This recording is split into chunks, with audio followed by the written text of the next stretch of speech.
Well, hello YouTube, it's me, Fortmaster, and welcome back to another film theory reaction, and this is Star Wars is Dead, Here's How to Fix It, and it's about the Acolyte, particularly. So, I'm gonna be completely honest here, I haven't really been keeping up to date with modern Star Wars, really. Well, I will, fully admit, I've never been the biggest Star Wars fan. I will say that, over the years, an admiration and love of the franchise had been steadily growing, mainly just from stuff like the Clone Wars, Rebels, whatever lore videos I happen to come across on YouTube.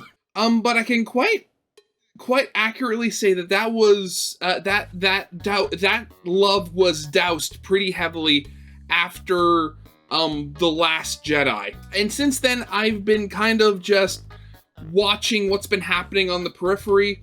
From what I've heard, The Acolyte's okay. Mandalorian, first season was good, second season not so much. There was that, oh god, I'm forgetting what the name is now. The show that focused on Obi-Wan Kenobi after the Clone Wars but before the original trilogy. One of the main things I remember hearing people talk about with that would have been much better as a movie as opposed to a series, because there was a lot of padding in it, I've heard.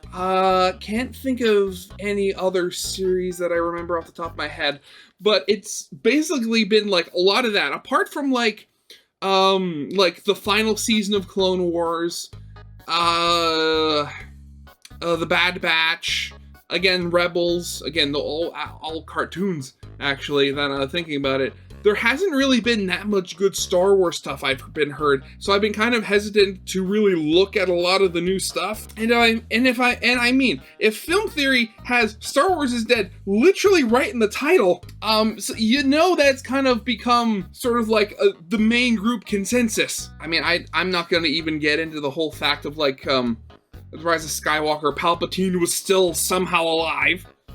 But yeah, that's not the point of this video, at least I hope. So yeah, we should probably get into this. So of course, as always, original video is linked in the description if you haven't seen it for some reason. Corner video will lead to my Let's Play of the day, and yeah, with all that out of the way, let's get this thing started then, shall we? Star Wars is broken. We were on the brink of extinction! I can hear you. Can you hear me? Somehow Palpatine returned. They fly now! They fly now? They fly now! I'm the spy. What? I'm sorry, that was an actual line? What? Let's fix it.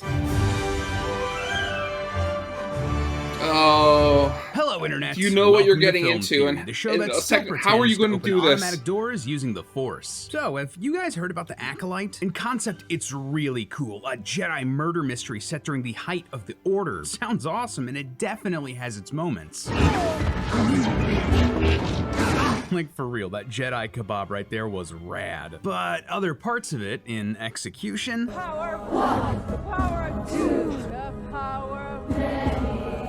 Oh man, this show can be rough. Yeah, The Acolyte is the latest line of Disney Star Wars projects that have had a mixed reception, to put it kindly, and this series seems to be where a lot Tales of of the creators and Empire. fans have sort of reached their tipping point with frustration. Canon-breaking, lore-busting, absolutely. How would they not know that would be the case? I'm still not really sure if it's not as clever as it thinks it is, or if it's smart enough to lay red herrings. I kind of have suspicions about which one it is. Those are two of the Oh, most okay. level-headed movie critics on this platform, and that isn't what you want to hear from them. Honestly, it's heartbreaking to see, and not just with The Acolyte, but with this franchise in general. I've been a Star Wars fan for literally as long as I can remember. I was the target demo for the prequels with all of its cartoons and video games and collapsible plastic lightsabers. I am exactly the sort of person who should still be vibing with Star Wars. And though I really want to like it, they make it really hard sometimes. Yeah, I mean, I've had my fair share of, moments of Star Wars. Again, I was never that into it, but I remember, I had both of the Force Awakens for the Wii. I remember I had a lot of fun with that. Actually, now that I'm thinking about it, I remember the second game ending on a cliffhanger, and I always wondered when the third was going to come out. Did they ever actually make a third one? Ah, okay, that explains it. And it feels like everyone else feels the same way. Regardless of what you've thought about Star Wars recently, whether you're a casual fan or a hardcore stan, Disney absolutely does have a Star Wars problem right now. And even though I know we've done our fair share of theories about how Disney is the absolute worst, even in the last couple of weeks here, I want to help them out. I mean, it's not that hard to figure out, like, why. I mean, to put it bluntly, they're going back to the well too often. They're pumping out, it's sort of also with Marvel, they're pumping out so much stuff that it's the quality of the storytelling that's starting to suffer. And also, and granted, I know they got rid of the expanded universe when Disney bought it, but at the same time, with a universe as big as Disney, you have to get very careful when you're starting to tell stories. Otherwise, you're going to start contradicting previously, espoused things. The whole thing, you're mining it out, and you're mining under your own foundation, and you're making it unstable. I want Star Wars to be something that we all love again. I want to be excited about it, just like we were with Episode 1 and Episode 7. But how? Oh, Where do God. we even start to try to solve this mess?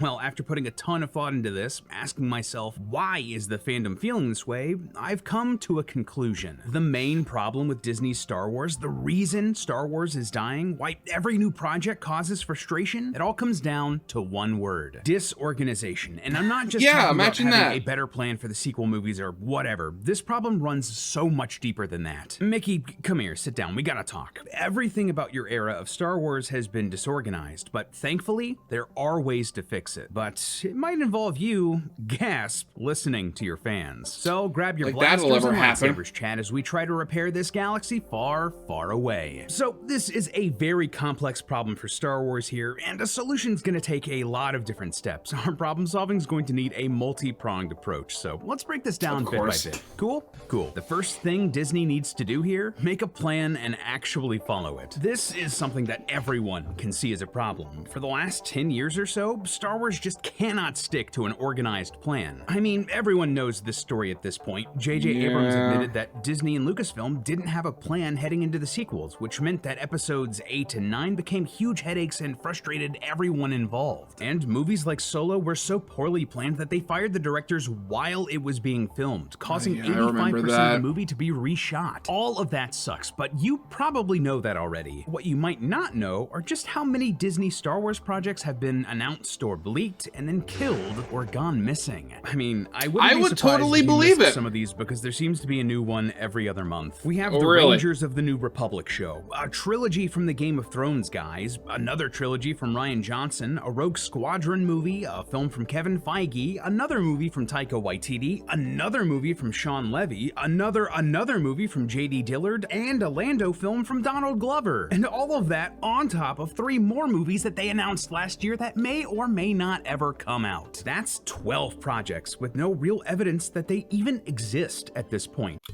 I'm going to be completely honest here. At this point,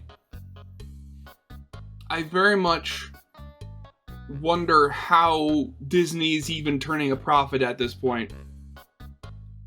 Granted, I know that the vast majority of their income doesn't come for movies anymore. It's the theme parks and merch and all that good stuff. And God, I'm going to be completely honest here, and I don't know, and I really don't care about who would how people feel about this, but I would absolutely love to see Disney go into bankruptcy. It doesn't even have to be the bankruptcy where the company just ceases to exist. It could very much be what's it like? I think it's Chapter 11 bankruptcy, where they get bailed out by the government or something. I don't know if they could actually do that, but you never know. But just to sort of a wake-up call to the upper echelons, because it's that whole thing.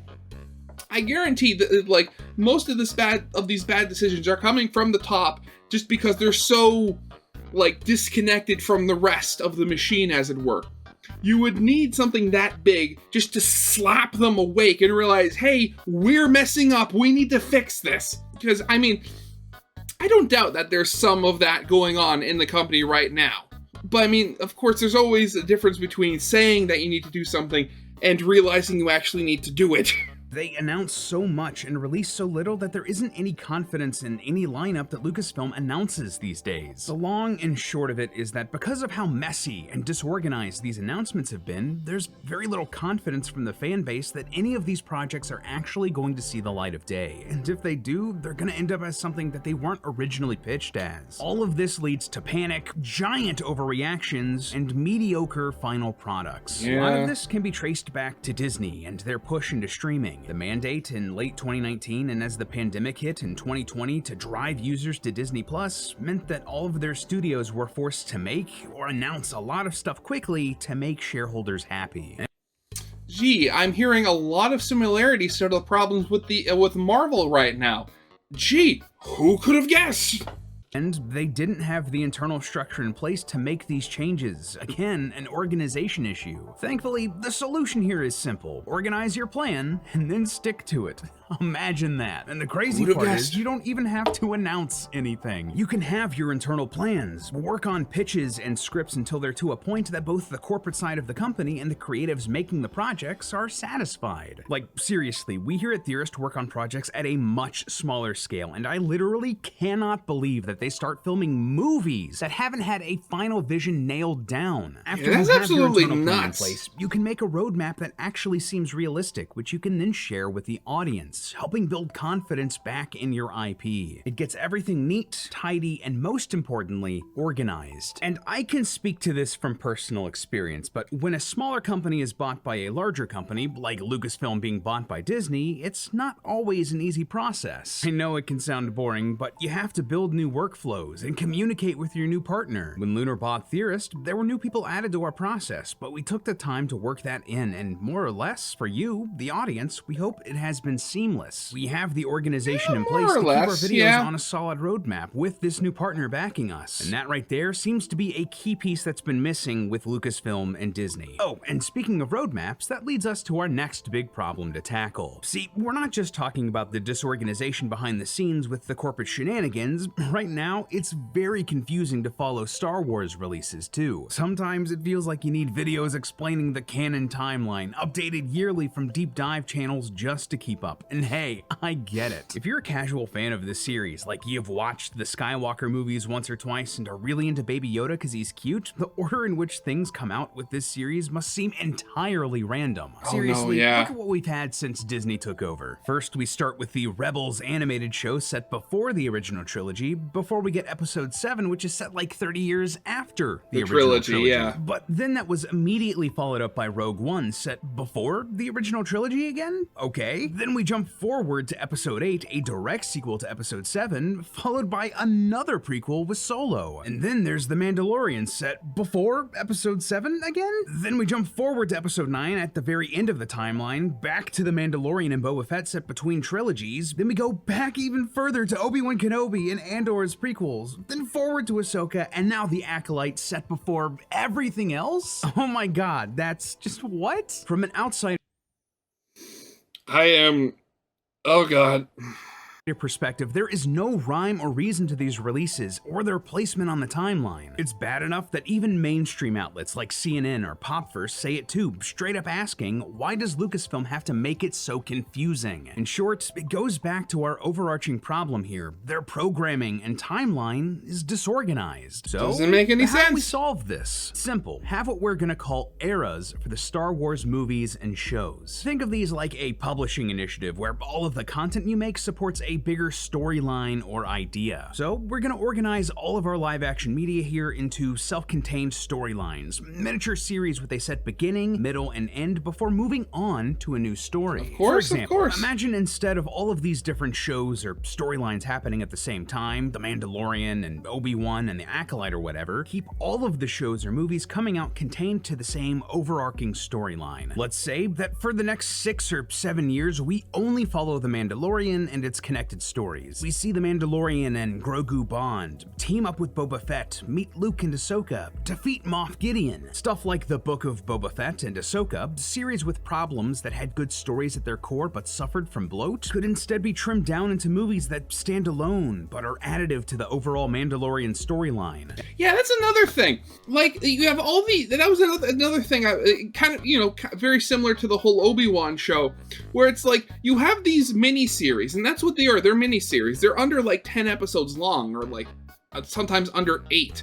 If it's 8, around an hour-long episodes, that's almost 8 hours of content. That's over, like, possibly 3 times the average length of a movie. And granted, I know with, like, a short series, you can get a lot more, story out there, but that's just it. You need a story to put into it. And hey, let's throw in a series about Luke's new Jedi Academy too. People want to see that. All leading up to a big event movie where everyone teams up and fights Grand Admiral Thrawn. Then, when it's done, it's done. The rise of the Mandalorian era is put to rest, and those characters get to ride off into the sunset. At least for a bit before they themselves can return to thunderous applause down the line, just like we've seen with Anakin in the past few years. Yeah.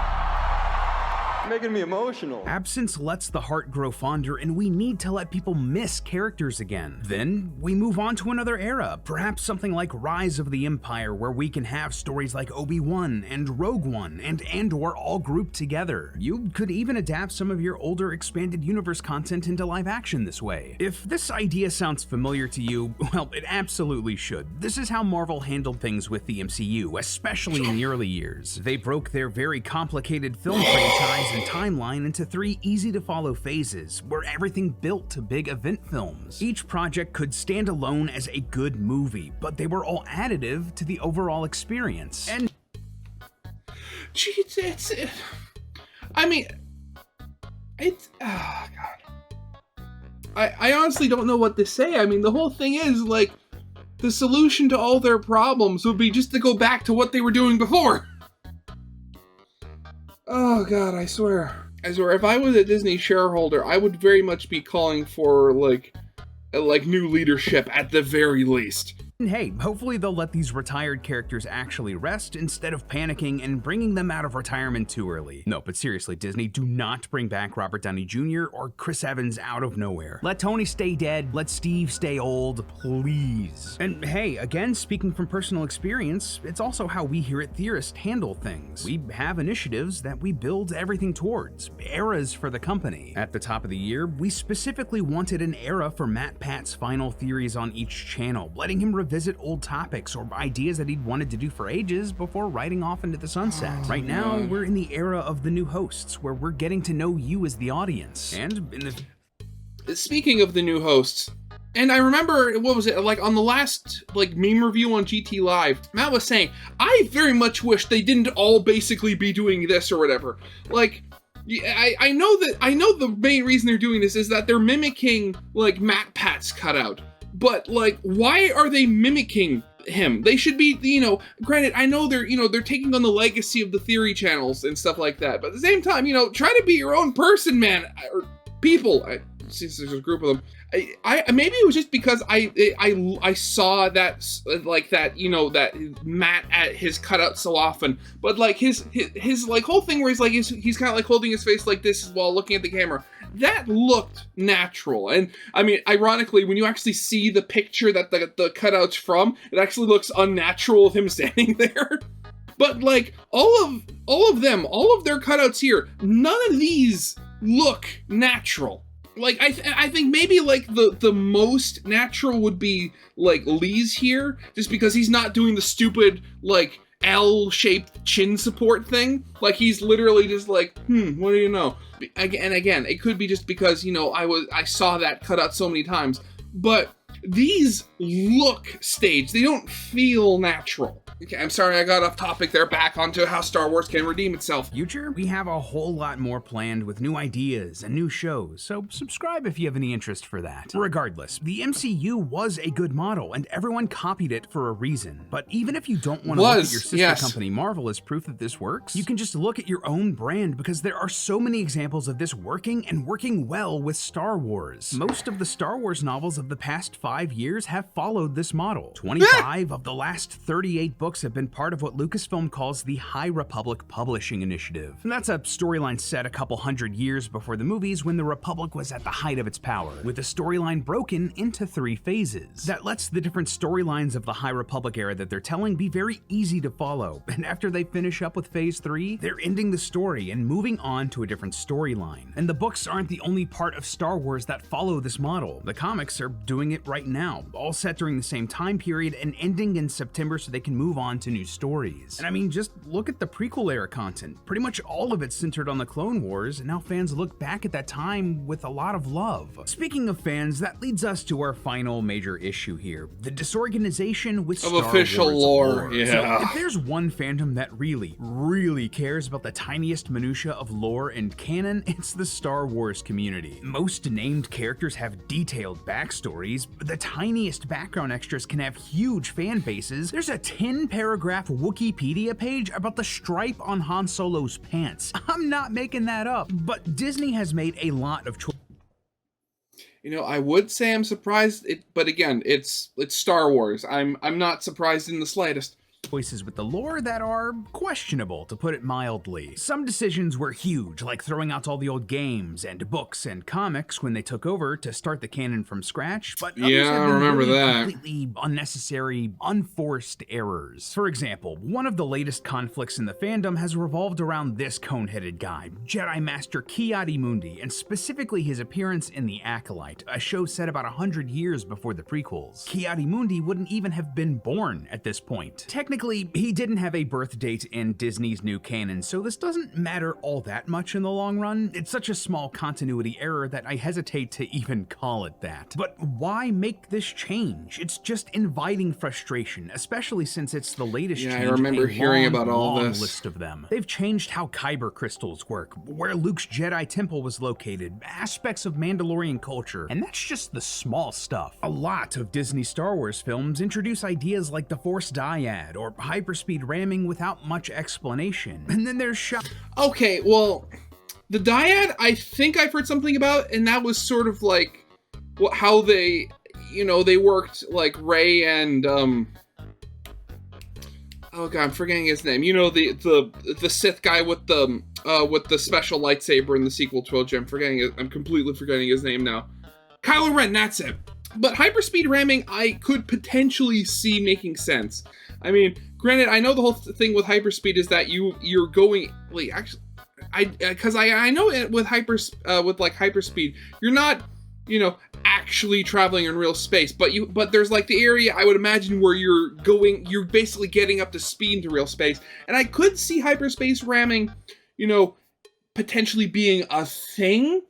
As you're getting up to speed in real space before you get into hyperspace. Now, granted, I mean, like, again, it wasn't done that well in the movie, but still, that I could at least see some, plausibility behind it at the very least. shock when the lore-obsessed fandom asks questions, when they take legitimate issue with these conflicting details or ideas. Now, you might think that Lucasfilm would have a team within the company to keep track of these little details, to make sure that everything stayed consistent. But believe it or not, that isn't really something they seem too concerned about. There is an internal team called the Lucasfilm Story Group, but their job is more to keep the world feeling consistent, to make sure the big story beats don't conflict with one another, and that's just shocking to me. Disney is not meeting their fans where they are. They're not respecting what this fan base that they've cultivated for this franchise really want. Back when George was in charge, he knew everything important about this world, and since most every project went through him, he was able to keep a check on the inconsistencies. He was able to tweak ideas to fit into his world, and if he made a mistake or changed his mind on something, that was just George being George and shooting from the hip. Disney can't do that anymore. And they Shooting, need to yeah. make organizational changes to make sure it doesn't happen again. Honestly, it's a lot like how Theorist has operated in the past. Like, Matt used to have all of this institutional knowledge in one person. But when he knew he wanted to retire, he helped Theorist train up new people to take his place. The new hosts have spent a lot of time working on getting theories down, and outside of us, we have a whole team that's been training to work on thumbnails, on titles, on scripts, edits, and the business side of things. Collectively, it's literally our job to keep things consistent here, so Matt doesn't Jeez, have yeah, to imagine be around that. all the time, and we made organizational changes to make this happen. For Star Wars, the worst part of this is that it's a self-inflicted wound. There are ways to mitigate this consistency problem, but they need the organization to do it. Why not use your big releases, the Disney Plus shows and films, to actually address these lore concerns from the fans? Explain why force dyads are a thing now, or why hyperspeed ramming wasn't commonplace before, with a line that's more than just this. We need to put some holdo maneuvers, do some real damage. Come on, that move is 1 in a million. That's not an explanation, that's a hand wave. And if you don't do this, you're gonna have... Oh god, what was that line? Oh, Holdo maneuver. Really? fans wondering and getting confused about these new ideas. Are Luke and Leia a Force dyad? Are May and Osha a Force dyad in the Acolyte? We don't know because there's no organizational structure in place to tell us. And that's what's at the core of this part of the problem, right? Not listening to fans. Disney and Lucasfilm have a real issue when it comes to listening to the feedback and criticism coming from their fan base. There's no organization in place to handle that. Now, I want to be clear. I'm not talking about the people who hate on anything Disney or Star Wars related in bad faith. You know the types. The ones more concerned about the appearance of the people on screen rather than the stories being told. Disney has a responsibility to this IP and its fans, and there should be a team looking out for these mistakes to handle community feedback. And then if something does slip through, helping the creative leadership find a way to address it in the future. Having a line or two in a future movie actually explaining why something happened Let me tell you in a way about that the Force fits and dyads. works. Just saying, it's a problem when the fandom wiki seems more organized and up to date than official projects. I wanted to talk about all of this today because, yes, I want Star Wars to be as beloved as it used to be. I want to get excited for all of their projects again. But even more important than that, Star Wars is in a transitional moment. It's transitioning generations, not only with the fans who have liked it for decades or have just come in from discovering the sequels or The Mandalorian, but also in its universe. If this is a brand that wants to continue to expand, it needs to transition away from the same 6 or 7 characters that the franchise has been built on forever. Your Solos and Skywalkers, your Palpatines and Kenobis. But even more important than that, it's transitioning the people behind the scenes. George Lucas has handed the reins over, and Disney is looking for the next generation to really take Star Wars into the future. Because of all of the change that has happened both on and off the screen, this disorganization should have been expected. That's why I've talked so much about our experience here at Theorist. We faced a very similar problem as Star Wars is, but we knew that keeping our company and our creative organized was the best way to make a challenging transition work best for us, yeah, but more importantly, for you, for the audience and the fans that are the lifeblood of everything we make here, for everything in the creative industry. That's why I'm so confident that the solutions we've talked about here today would solve the problems here with Star Wars. I lived through them. So Disney, Lucasfilm, you have to get your act together. You have to shape up and actually organize to start listening to your fans, because if you don't, your fans are gonna stop listening to you. But hey, that's just a theory. A film theory. And Oh, Jar cut. Jar. And if you want another Star Wars... Oh, I swear. And that's the biggest thing, isn't it? That literally everything going wrong with Star Wars and Marvel and a lot of properties right now, it's like the like a solid 90% of it is all self-inflicted. I mean, I guess we'll have to see in the coming years. And again, I hope that things get, and I know this sounds bad, but again, I hope that for Disney specifically, and that things do get worse just for the company as a whole, just to like shake up and just to like shake and wake up the upper management enough to like, you know, actually realize them, hey, things aren't going, things aren't connecting, things aren't being communicated. Because I mean, I mean, like it or not, like, the huge monolithic corporation, it is responsible for a huge number of childhoods. In an absolutely insane number of franchises at this point. And I want them to smarten up just so that they don't ruin it for everybody. Literally. But yeah, that'll be it for now. So yeah, of course, as always, original video is linked in the description if you haven't seen it for some reason. Corner video will lead to my reaction to game theory. And yeah, with all that out of the way, I hope you guys liked. If you did, leave a like, subscribe if you have not, and I'll see you guys next time. Goodbye.